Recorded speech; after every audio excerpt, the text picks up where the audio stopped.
The moment is here my friends. तो finally कल है आप सभी का बोर्ड एग्जाम्स और असली सोल्जर वो होता है जो लास्ट मोमेंट तक हार नहीं मानता है। तो लेकर आ गई हूँ एक और one shot fry of one day. क्या है ये? Metal and non metal. तो स्वागत है आप सभी का। Welcome to biology with Neha Baid. जल्दी से वीडियो को लाइक कर दीजिए, कमेंट करके बताइएगा कैसे लगा, सब्सक्राइब करना ना भूलें, जल्दी से अपने फ्रेंड्स के साथ शेयर कर दे लिंक को। And let's get going guys. Okay, so metal and non metal देखें। तो सबसे पहले जी क्या है मेटल्स? मेटल यानी कि क्या? मेटल यानी कि कोई भी ऐसा सब्सटेंस जो कि जनरली कैसा हो, हार्ड हो टेक्सचर में, लेकिन इसका एक्सेप्शन क्या है? इसका एक्सेप्शन है सोडियम। सोडियम इतना सॉफ्ट होता है कि वो नाइफ से कट हो जाता है जी, बिल्कुल। स्ट्रेंथ में कैसा हो? बिल्कुल तगड़ा हो, हाई स्ट्रेंथ हो। उसके अंदर क्या हो? कैसी प्रॉपर्टी हो? सोनोरस हो। सोनोरस यानी कि क्या होता है कि अगर कोई मेटल है तो जब आप उसको हिट करेंगे तो उसमें से टन टन टन टन टन टन यानी कि रिंगिंग साउंड आएगी, दैट इज सोनोरस। वो इतनी उसमें प्रॉपर्टी होनी चाहिए। डक्टिलिटी, डक्टिलिटी मतलब आप पतले पतले वायर्स बना सको तो उसे हम क्या बोलते हैं? डक्टिलिटी कहते हैं बच्चों, है ना। और आप क्या कर सके? पतली पतली शीट्स बना सकते हैं तो उसे हम कहते हैं मेलिएबिलिटी। क्या कहते हैं जी? मेलिएबिलिटी। डेंसिटी बहुत हाई होगी। कलर कैसा होगा? जनरली कलर होगा ग्रे, है ना। जनरली कैसा होगा? ग्रे। लेकिन गोल्ड और कॉपर इसके क्या है? एक्सेप्शन है। ठीक है, ये देखिए बिल्कुल ठीक है। हाँ जी, केमिकल प्रॉपर्टीज क्या है जल्दी से देखते हैं। सबसे पहले हम किसके साथ रिएक्ट कराएंगे बच्चों? ऑक्सीजन के साथ। ऑक्सीजन के साथ रिएक्ट कराते हैं मेटल को तो वो क्या देता है? Metal oxide. तो हमें क्या मिलेगा? मेटल का ऑक्साइड मिलेगा जी, है ना। अब मेटल ऑक्साइड जो होते हैं, स्पेशली जो एल्कलाइन मेटल होते हैं जैसे कि लिथियम है, सोडियम है, ये विग्रसली बहुत फास्ट रिएक्ट करते हैं ऑक्सीजन से। इसीलिए आप जानते हैं सोडियम को डिप करके रखा जाता है केरोसिन में। उसे खुला छोड़ देंगे तो वो हवा में प्रेजेंट ऑक्सीजन के साथ आग पकड़ लेगा, है ना। It will catch fire. Okay, आगे देखें जी। कॉपर कैसे रिएक्ट करता है जी? ठीक है, तो कॉपर रूम टेम्परेचर पे तो रिएक्ट ही नहीं करता है, तो जब आप इसे प्रॉपर बर्न करेंगे तो ये बनाएगा कॉपर ऑक्साइड। चैप्टर नंबर 1 में पढ़ा चुकी हूँ, उसका कलर ब्लैक होता है बच्चों। सिल्वर, गोल्ड, प्लेटिनम ये बहुत लो रिएक्टिव मेटल्स हैं, ये डायरेक्टली ऑक्सीजन से रिएक्ट नहीं करेंगे। पानी के साथ, अब जैसे एक क्लास में सभी स्टूडेंट एक से नहीं होते ना, कुछ को हम बोलेंगे, ठीक है ना, हम बोलेंगे कि हम पिकनिक चल रहे हैं तो बहुत एक्साइटेड हो जाएंगे, है ना। हाँ जी, कुछ बहुत एक्साइटेड रहते हैं, बहुत रिएक्टिव होते हैं, कुछ मीडियम रिएक्टिव होते हैं कि ठीक है चल लेंगे, और कुछ होते हैं बिल्कुल ही नॉन रिएक्टिव, कहते हैं इतनी गर्मी में कहाँ लेके जाओगे। तो बिल्कुल वैसे ही मेटल्स भी अलग अलग रिएक्टिविटी के होते हैं। High reactivity, middle reactivity and low reactivity. Okay, तो पानी के साथ भी अलग अलग रिएक्शन दिखाएंगे। जो हाईली रिएक्टिव मेटल हैं, जो बहुत ज्यादा ऑलरेडी रिएक्टिव हैं, वो तो भाई ठंडे पानी से ही रिएक्ट करेंगे। गर्म पानी में तो और एनर्जी होती है, तो ठंडे पानी से ही उन्हें हम रिएक्ट करवाएंगे। तो क्या होगा भाई? ये किसके साथ रिएक्ट करेंगे? कोल्ड वाटर के साथ भी बहुत वायलेंटली रिएक्ट करेंगे। एग्जाम्पल कौन है? सोडियम एंड पोटेशियम, है ना। जबकि जबकि क्या होगा? ये पानी के साथ रिएक्ट करके क्या बना लेंगे? हाइड्रोक्साइड बना लेंगे। अब कैल्शियम है। कैल्शियम जब रिएक्ट करता है तो इसके जो बबल्स हैं, इसके जो बबल्स है ना, वो कहाँ आके चिपक जाते हैं? कैल्शियम पर आकर इसके बबल्स चिपक जाते हैं। इस वजह से calcium is seem to float on the surface of water. Calcium float करता हुआ ऊपर की तरफ नजर आएगा। क्यों? Due to the bubbles of hydrogen gas. कौन सी गैस रिलीज होगी जी? हाइड्रोजन गैस रिलीज होगी। मैग्नीशियम जो है वो ठंडे पानी के साथ रिएक्ट नहीं करता है, तो आपको क्या देना पड़ेगा भाई? आपको क्या करना पड़ेगा? गर्म पानी देना पड़ेगा। गर्म पानी में थोड़ी एनर्जी होती है, तो गर्म पानी के साथ देंगे और ये भी फ्लोट करता हुआ नजर आएगा प्यारे बच्चों। आगे देखें। मेटल्स जैसे कि एल्यूमिनियम है, आयरन है, जिंक है, ये तो ना ठंडे से गर्म रिएक्ट करते हैं, ना गर्म पानी से, ना ठंडे पानी से। तो क्या करें? इन्हें और एनर्जी चाहिए, है ना, इन्हें और लालच देना पड़ेगा कि चलो साथ में, ठीक है ना, बहुत मजे करेंगे, हम अच्छी अच्छी फोटोज खिंचवाएंगे, अच्छा अच्छा खाना खाएंगे। तो इन्हें हमें देनी पड़ेगी स्टीम, बिल्कुल भाप, गरम गरम स्टीम देनी पड़ेगी, तब जाके ये रिएक्ट करेंगे। एक राज की बात बता देती हूँ, जो हाईली रिएक्टिव मेटल है वो ऑक्साइड्स तक नहीं रुकते, वो आगे और रिएक्ट करते हैं पानी के साथ और हाइड्रोक्साइड बना लेते हैं। तो आप देखेंगे सोडियम का हाइड्रोक्साइड है बच्चों, ठीक है, पोटेशियम का हाइड्रोक्साइड है, कैल्शियम का भी हाइड्रोक्साइड है। लेकिन अब ये क्योंकि इतने कम रिएक्टिव हैं तो ये कहते हैं ज्यादा नहीं चला जाएगा, थोड़ा दूर ही चलेंगे, तो ये ऑक्साइड तक ही रुक जाएंगे। इसी से रिलेटेड एक एक्सपेरिमेंट दे रखा है एनसीईआरटी में, देखिए मैं लेकर आई हूँ आपके लिए, है ना। बॉइलिंग वाटर क्या बनाएगा भाई? स्टीम बनाएगा। यहाँ मैंने आयरन की फिलिंग्स डाल रखी है, तो वो क्या करेंगी? स्टीम के साथ रिएक्ट करेंगी। कैसे पता चलेगा? हाइड्रोजन गैस रिलीज होगी, है ना। हाइड्रोजन का कंफर्मेटिव टेस्ट पहले ही पढ़ा चुकी हूँ। क्या? पॉप साउंड्स निकलेंगे, बिल्कुल। तो पॉप साउंड के साथ बर्न होता है। अब देखिए, ये बिल्कुल शॉक में क्यों रह गया क्योंकि भाई लेड कॉपर सिल्वर गोल्ड इनमें तो कुछ भी डाल दो, ये तो बिल्कुल ही नालायक है। ये कहते हैं हम नहीं करेंगे रिएक्ट, हम घर पर ही बैठेंगे, है ना। तो they don't react at all. अगली प्रॉपर्टी देखें, विद एसिड्स, ये तो एसिड बेसिस एंड सॉल्ट वाला है, बिल्कुल सही। वहां मैंने एसिड की रिएक्शन मेटल से कराई थी, अब मैं मेटल की रिएक्शन एसिड से कराऊंगी, एक ही बात है ना। तो जब डाइल्यूट एसिड के साथ कराएंगे तो क्या होता है आप जानते हो, है ना। डाइल्यूट के साथ कराएंगे तो क्या होगा भाई, HCl टूट जाएगा, किस में टूट जाएगा मैम, H प्लस में और Cl माइनस में, है ना। तो ये ब्रेक डाउन होके क्या करेगा भाई, आयरन किस में टूटता है, +2 में, इसके प्लस को इसके माइनस के साथ भगा दीजिए तो क्या बनेगा, FeCl2। साथ में कौन सी गैस रिलीज होगी बच्चों, हाइड्रोजन गैस। ऐसे ही मैग्नीशियम +2 में टूटेगा तो बनेगा MgCl2, जिंक जो है वो +2 में टूटेगा तो बनेगा ZnCl2, और साथ में कौन सी गैस रिलीज होगी, हाइड्रोजन गैस रिलीज होगी। अब एक एक्सेप्शन है, एक्सेप्शन क्या है कि अगर मैं एसिड में भी नाइट्रिक एसिड यूज करूं बच्चों, तो नाइट्रिक एसिड क्या है, एक बहुत ही स्ट्रॉन्ग ऑक्सीडाइजिंग एजेंट है, बहुत तगड़ा ऑक्सीडाइजिंग एजेंट है। ऑक्सीडाइजिंग एजेंट कौन, जो दूसरों का ऑक्सीडेशन करवा देते हैं। तो नाइट्रिक एसिड जो हाइड्रोजन गैस बनेगी उसका क्या करवा देगा, ऑक्सीडेशन, यानी उसमें ऑक्सीजन जोड़ देगा, यानी ये हाइड्रोजन नहीं, ये क्या बनाएगा जी, ये बनाएगा वाटर, ये क्या बनाएगा, वाटर बनाएगा। ओके, अब देखें इसके एक्सेप्शन का भी एक एक्सेप्शन है, एक्सेप्शन का भी एक्सेप्शन है, हाँ बिल्कुल। अगर आप बहुत बहुत डाइल्यूट नाइट्रिक एसिड यूज कर रहे हो और उसको आप रिएक्शन करवा रहे हो मैग्नीशियम और मैंगनीज के साथ, तो फिर से हाइड्रोजन गैस रिलीज हो जाती है। चलिए एक इसका एग्जांपल देखें, जैसे कि मैंने क्या करवाया भाई, ठीक है, मैंने क्या करवाया, आयरन की रिएक्शन करवाई, है ना, किसके साथ, मैंने करवाई जी स्ट्रॉन्ग, किसके साथ, HNO3 के साथ। तो क्या बनेगा भाई, FeNO3 का होल ट्वाइस बनेगा, साथ में क्या बनेगा, वाटर बनेगा, हाइड्रोजन नहीं वाटर, क्योंकि ये उसको ऑक्सीडाइज कर देगा, है ना, बिल्कुल। और ये खुद किस में रिड्यूस हो जाएगा, किसी भी नाइट्रोजन के ऑक्साइड में रिड्यूस हो जाएगा। इसका एक्सेप्शन का भी एक्सेप्शन क्या है बच्चों, कि जब वेरी डाइल्यूट HNO3 को रिएक्ट कराएंगे मैग्नीशियम एंड मैंगनीज के साथ, तो ये अगेन क्या देगा, हाइड्रोजन गैस देगा, है ना। Now point to be noted my Lord, कि कॉपर, जिंक, सिल्वर आप जानते हैं ये सभी तो बिल्कुल ही नॉन रिएक्टिव है। ये कहते हैं भाई हम तो किसी एसिड के साथ रिएक्शन हमसे ना हो पाएगा, तो ये बिल्कुल भी रिएक्शन नहीं करेंगे। तो हमने कहा ऐसे कैसे रिएक्ट नहीं करेंगे, हमने देखा कि गोल्ड तो किसी साथ रिएक्ट ही नहीं कर रहा। अब सोचिए कि गोल्ड की ज्वेलरी कैसे बनती होगी, जब आप उसे मोल्टन स्टेट में लेके आएंगे, आप उसे गलाएंगे, तभी तो आप उसे अलग अलग शेप्स दे पाएंगे, उसकी मोल्डिंग करेंगे। तो एसिड के साथ तो ये पिघल ही नहीं रहा, ये कहता मैं बहुत सख्त लौंडा हूं, मैं नहीं पिघलूंगा। तो हमने कहा तुम ऐसे कैसे नहीं पिघलोगे, तो हम क्या लेकर आए, तो मार्केट में आया है कौन, मार्केट में आया है एक्वा रिजिया। अब ये एक्वा रिजिया कौन है जी, एक्वा रिजिया दो बहुत तगड़े तगड़े एसिड्स को मिलाकर एक धुएंदार बिल्कुल स्ट्रॉन्ग क्या बना रखा है जी हमने, देखिए बिल्कुल धुएंदार क्या बना रखा है, एक सोल्यूशन बना रखा है। इसे हम बोलते हैं बच्चों एक्वा रिजिया, क्या बोलते हैं, एक्वा रिजिया।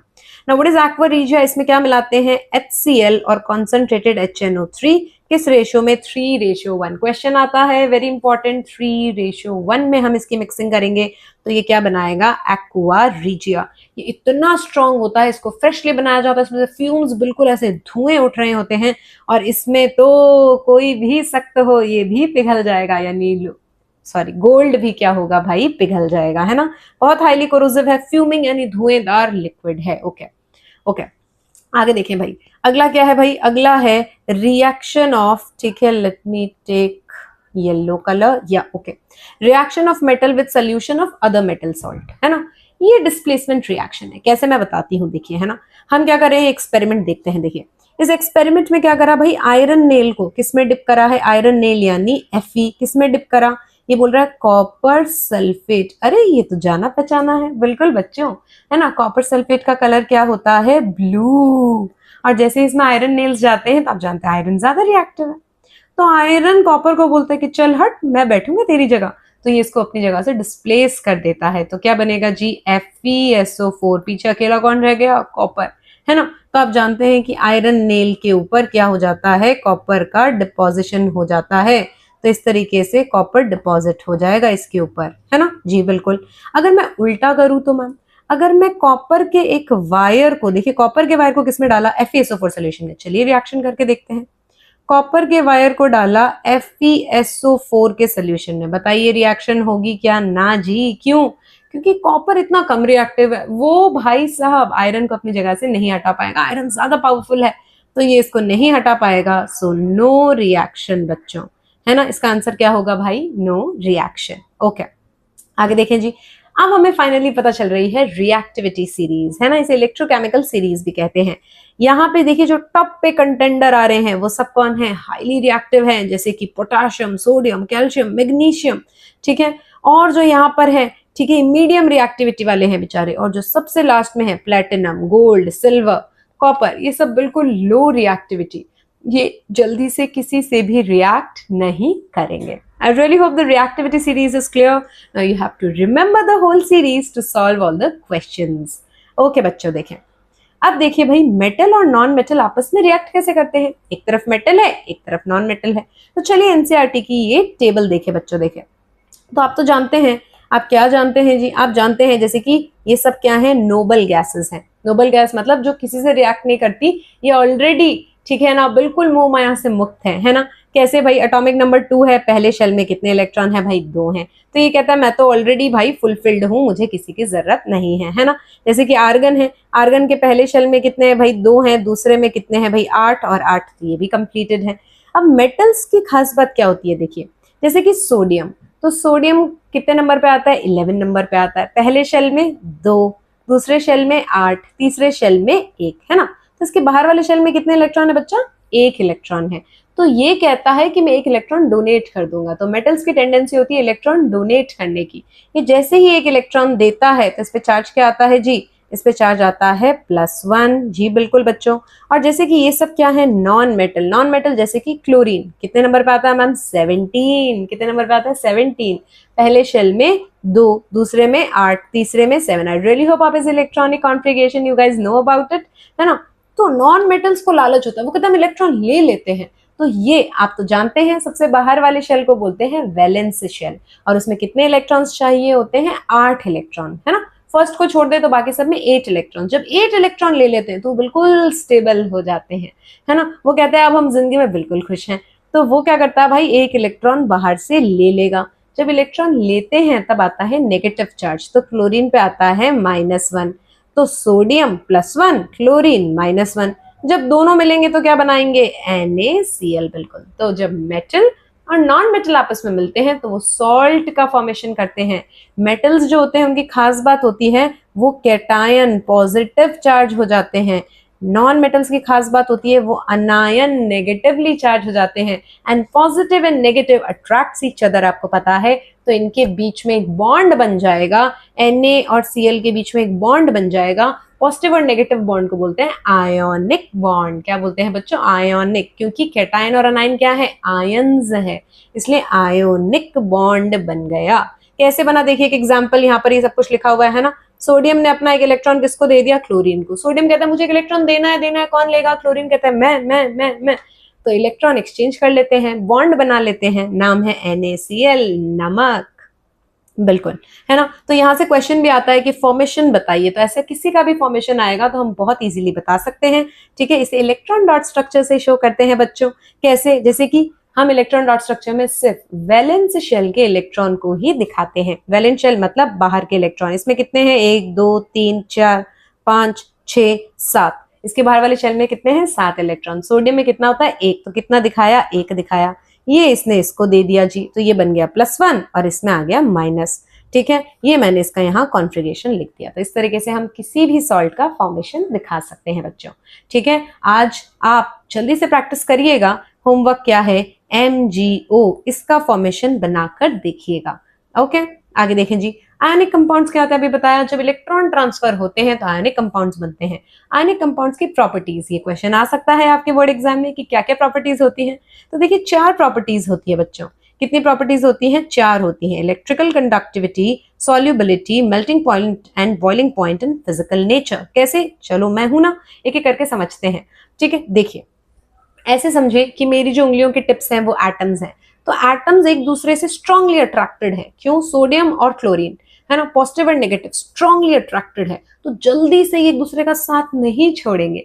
तो ये कैसे होते हैं? नेचर में सॉलिड होते हैं, क्योंकि इनके बीच का जो अट्रैक्शन है वो बहुत स्ट्रांग है। तो they are generally solid in nature. जी बिल्कुल मैम, है ना। तो इनका नेचर कैसा होता है बच्चों? इनका होता है सॉलिड नेचर होता है। ओके, आप जल्दी से इन्हें टुकड़ों में नहीं तोड़ सकते। क्यों? क्योंकि जल्दी से एक दूसरे का साथ नहीं छोड़ेंगे। इस फोर्स को क्या कहते हैं? इसे कहते हैं फोर्स ऑफ अट्रैक्शन, है ना। इसे हम क्या कहते हैं? Force of attraction. अगला देखें, मेल्टिंग एंड बॉइलिंग पॉइंट। देखिए कोई भी चीज मेल्ट कब होती है? ये एकदम स्ट्रांगली है। आप नीचे से हीट दे रहे हो, गर्म कर रहे हो, गर्म कर रहे हो, हीट देते देते आप इनके बीच के बॉन्ड्स को तोड़ रहे हो, है ना। तो क्योंकि आयोनिक बॉन्ड बहुत स्ट्रांग होते हैं, ये जल्दी से नहीं टूटेंगे, तो बहुत ज्यादा हीट देनी पड़ेगी। यानी कि सॉलिड्स जो होते हैं, यानी कि जो आयोनिक बॉन्ड्स होते हैं, उनके मेल्टिंग एंड बॉइलिंग पॉइंट बहुत हाई होते हैं। बहुत हीट दोगे तब इनके बीच का बॉन्ड टूटेगा। दो के बीच का बॉन्ड नाम है इंटर आयोनिक अट्रैक्शन। देखिए एक ही अट्रैक्शन है, एक ही फोर्स है, अलग अलग तरीके से बोलने का तरीका है ना। तो इंटर आयोनिक अट्रैक्शन बहुत स्ट्रांग है, तो बहुत हीट देने पर पिघलेंगे, है ना। बिल्कुल सख्त है, ऐसे नहीं पिघलेंगे। आगे देखिए जी, सॉल्यूबिलिटी। सॉल्यूबिलिटी मतलब डिसॉल्व होने की कैपेसिटी। ठीक है, जैसे मुहावरा होता है, वैसे केमिस्ट्री का एक मुहावरा है, लाइक डिसॉल्व लाइक। जो जैसा होता है वो वैसे ही कंपाउंड्स में डिसॉल्व होता है बच्चों। तो आयोनिक कंपाउंड है, वो वाटर में सबसे बढ़िया डिसॉल्व होंगे। तो वाटर जाते ही वो क्या हो जाएंगे? डिसॉल्व। किसमें नहीं होंगे? जो ऑर्गेनिक कंपाउंड्स होंगे, कोवेलेंट कंपाउंड्स होंगे, जैसे कि कैरोसिन है, पेट्रोल है, तो इनके अंदर डिसॉल्व नहीं होंगे। तो आप देख रहे हो, जैसे मैंने कोई सॉल्ट डाला तो तुरंत जल्दी से ऐसे डिसॉल्व हो गया। अगला देखिए, कंडक्शन ऑफ इलेक्ट्रिसिटी। देखिए कोई भी आयोनिक कंपाउंड है, अगर वो सॉलिड स्टेट में है तो वो इलेक्ट्रिसिटी कंडक्ट नहीं कराएगा, क्योंकि सॉलिड स्टेट में उसमें आयन ही नहीं है। लेकिन अगर आप उसको क्या करो, किसी सोल्यूशन में डिसॉल्व कर दो, तो पानी मिलते ही सॉरी, वो क्या करेंगे भाई? तुरंत तुरंत डिसॉल्व हो जाएंगे। और डिसॉल्व होते ही तो आप जानते हैं क्या रिलीज करेंगे? आयंस। और आयन पे क्या है? चार्ज। और चार्ज तो भाई फटाफट फटाफट इलेक्ट्रिसिटी कंडक्ट करवा देता है, हम जानते हैं, है ना। तो ये क्या कराएगा भाई? इलेक्ट्रिसिटी कंडक्ट करा देगा। मोल्टन स्टेट, अगर आप उसे मेल्ट कर देंगे तभी वो इलेक्ट्रिसिटी कंडक्ट करवाएगा। Last but not the least देखें, अकरेंस ऑफ मेटल। प्यारे बच्चों, यानी कि मेटल्स हम कैसे निकालते हैं? ओरिजिनली तो ऐसे माइंस होती हैं, क्या बिल्कुल खुदाई करने पर सोना निकल आएगा? क्या नहीं।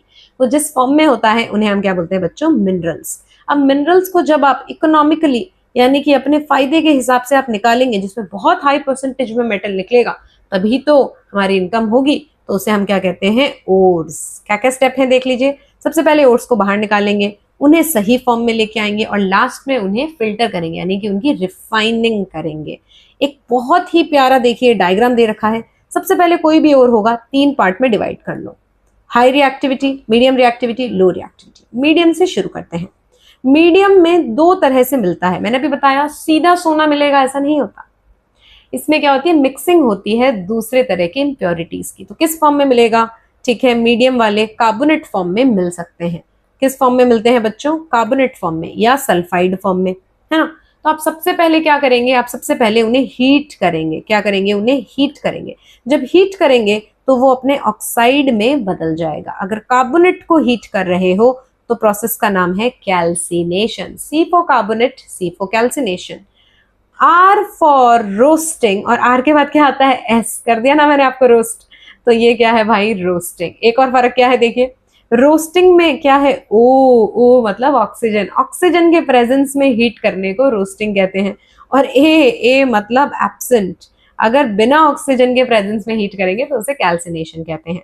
फाइनली आपको क्या मिल जाएगा बच्चों? आपको मिल जाएगा ऑक्साइड। अब ऑक्साइड को थोड़ा और गर्म करिए, रिड्यूस करवाइए, तो वो क्या दे देगा आपको? मेटल दे देगा। फिर उसे रिफाइन कर दीजिए, है ना।